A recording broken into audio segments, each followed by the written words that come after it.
Israel Hamas যুদ্ধের ১৫ মাসের পর যুদ্ধবিধ্বস্ত গাজায় শুরু হয়েছে বহুল প্রতীক্ষিত যুদ্ধবিরতি।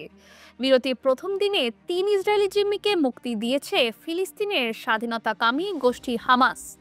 মুক্তি দেওয়ার সময় জিম্মিদের বন্দী থাকার সময়ের স্মৃতিচিহ্ন সম্বলিত একটি উপহার ব্যাগ দিয়েছে হামাস, যা নিয়ে সামাজিক যোগাযোগ মাধ্যমে রীতিমতো কৌতূহলের জন্ম দিয়েছে।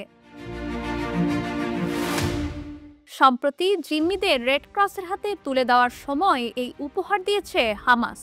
উপহার ব্যাগগুলোতে হামাসের কাছে বন্দী অবস্থায় জিম্মিদের ছবি এবং একটি প্রশংসাপত্র ছিল। একটি ভিডিও চিত্রে দেখা গেছে উপহারের ব্যাগ হাতে নিয়ে হাসি মুখে দাঁড়িয়ে আছেন ৩ জিম্মি। তবে সামাজিক যোগাযোগ মাধ্যমে এই ঘটনার পক্ষে বিপক্ষে আলোচনা ও সমালোচনা চলছে বেশ। হামাস সমর্থকরা এই ঘটনায় আনন্দ প্রকাশ করলেও অনেকে এটিকে নিষ্ঠুরতা বলে অভিহিত করেছেন।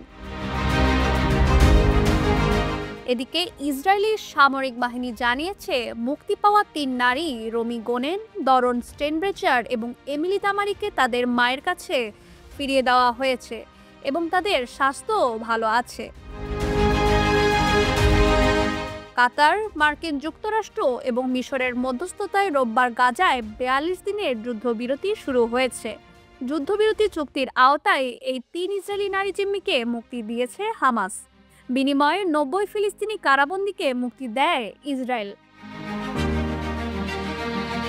Naushin Tasnim Rahman, Dhaka West news.